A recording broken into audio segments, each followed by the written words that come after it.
नमस्ते। चलिए, आज हम भारत से जुड़ी कुछ अहम खबरों पर एक नज़र डालते हैं।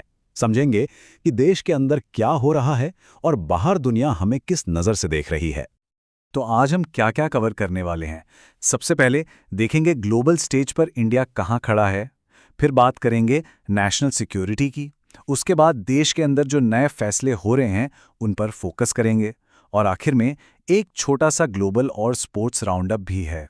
तो शुरुआत करते हैं सेक्शन 1 से। विश्व मंच पर भारत। सवाल ये है कि दुनिया हमें कैसे देख रही है। इसको समझने के लिए हाल ही में आई 2 जरूरी अंतर्राष्ट्रीय रिपोर्ट्स पर नजर डालते हैं। ये रिपोर्ट्स हमें एक स्नैपशॉट देती हैं। देखिए, किसी भी देश की प्रोग्रेस का एक बहुत ही फंडामेंटल मेजर होता है कि क्या वो अपने सभी लोगों को भरपेट खाना दे पा रहा है। तो इस मामले में यानी ग्लोबल हंगर इंडेक्स में भारत की पोजीशन क्या है, चलिए देखते हैं। तो जो लेटेस्ट ग्लोबल हंगर इंडेक्स आया है 2025 का, उसमें 123 देशों में से भारत की रैंक है 102। हाँ, 102।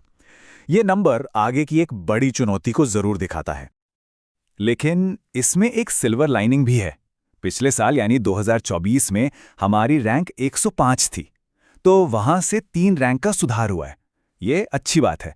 पर स्कोर जो कि 25.8 है, वो अभी भी सीरियस यानी गंभीर कैटेगरी में आता है। मतलब साफ है, काम अभी बहुत बाकी है। ओके, तो हंगर से आगे बढ़ते हैं और अब फोकस करते हैं इकोनॉमी पर। एक और इंडेक्स है, सस्टेनेबल ट्रेड इंडेक्स। ये क्या मापता है? ये बेसिकली देखता है कि एक देश ट्रेड और डेवलपमेंट के साथ साथ एनवायरनमेंट और सोशल गोल्स का कितना ख्याल रखता है, एक बैलेंस बनाने की कोशिश। और इस इंडेक्स में 30 देशों की लिस्ट में भारत की रैंक है 23rd। दिलचस्प बात यह है कि पिछले साल भी हम यहीं थे, रैंक मेंटेन हुई है। लिस्ट में टॉप पे है यूके। तो आगे बढ़े नहीं हैं पर पीछे भी नहीं गए। एक तरह की स्थिरता है, लेकिन हाँ, इंप्रूवमेंट का स्कोप तो काफी है। चलिए अब आते हैं हमारे दूसरे सेक्शन पर, राष्ट्रीय शक्ति को मजबूत करना। ग्लोबल रैंकिंग्स के बाद अब यह देखना जरूरी है कि भारत अपनी मिलिट्री और इंटरनल सिक्योरिटी पावर को कैसे बढ़ा रहा है, दोनों फ्रंट्स पर, देश के बाहर भी और अंदर भी। तो पहले बात करते हैं एक्सटर्नल फ्रंट की। हाल ही में भारत और इंडोनेशिया की नेवी ने एक जॉइंट एक्सरसाइज की जिसका नाम है समुद्र शक्ति। ये इसका 5वां एडिशन था जो विशाखापट्टनम में हुआ। ये एक्सरसाइज 2018 में शुरू हुई थी और इसका मकसद साफ है, इंडियन ओशन रीजन में नेवल कोऑपरेशन को और स्ट्रॉन्ग करना। और अब आते हैं देश के अंदर। भारत की एक बेहतरीन elite force national security guard, या जिसे हम एनएसजी के नाम से जानते हैं, उन्होंने अपना 41st फाउंडेशन डे मनाया। याद होगा 1984 में ऑपरेशन ब्लू स्टार के बाद इस फोर्स को बनाया गया था। ये होम मिनिस्ट्री के अंडर आती है और देश की आंतरिक सुरक्षा के लिए, आतंकवाद से लड़ने के लिए बेहद जरूरी है। चलिए अब हमारा फोकस शिफ्ट होता है देश के अंदर हो रहे नेशन बिल्डिंग के काम पर। कुछ बड़े पॉलिसी डिसीजंस और प्रोजेक्ट्स की बात करते हैं जो आने वाले टाइम में कुछ की सेक्टर्स को पूरी तरह बदल सकते हैं। एक बहुत बड़ा पॉलिसी चेंज हुआ है मिनरल्स को लेकर। जो चूना पत्थर है यानी लाइमस्टोन, उसको अब माइनर मिनरल की कैटेगरी से हटाकर मेजर मिनरल की कैटेगरी में डाल दिया गया है। अब इसका मतलब क्या है? देखिए, सिंपल भाषा में, जब कोई चीज माइनर मिनरल होती है तो उसका कंट्रोल स्टेट गवर्नमेंट के पास होता है, लेकिन मेजर मिनरल होते ही उसका कंट्रोल सीधा सेंट्रल गवर्नमेंट के पास चला जाता है। तो सरकार ने ये कदम क्यों उठाया? उनका कहना है कि ये एक स्ट्रैटेजिक मूव है। इससे इसकी माइनिंग को स्ट्रीमलाइन किया जाएगा, मतलब बेहतर ढंग से मैनेज किया जाएगा, और सबसे बड़ी बात, नेशनल लेवल पर इसके एक्सपोर्ट्स को बढ़ावा मिलेगा। बेसिकली एक जरूरी रिसोर्स का बेहतर मैनेजमेंट। पब्लिक सेक्टर अंडरटेकिंग से जुड़ी भी एक अपडेट है।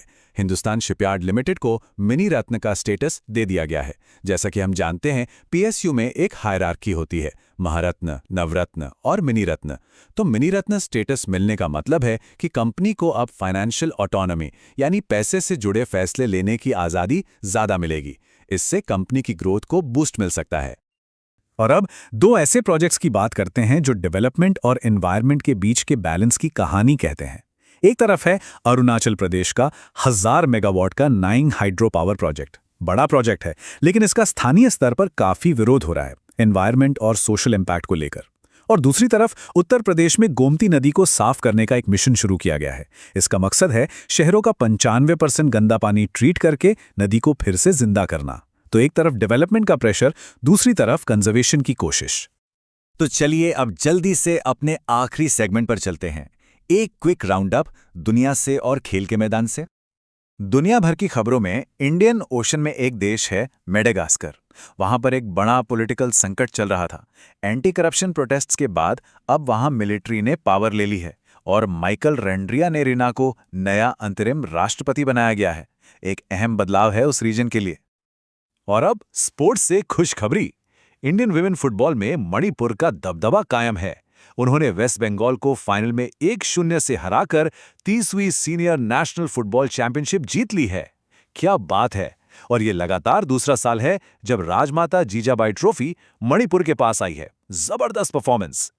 तो ग्लोबल रैंकिंग्स, नेशनल सिक्योरिटी, नए पॉलिसी डिसीजंस से लेकर स्पोर्ट्स की जीत तक आज की ये सारी खबरें एक ही चीज दिखाती हैं कि भारत हर फ्रंट पर लगातार आगे बढ़ रहा है और बदल रहा है।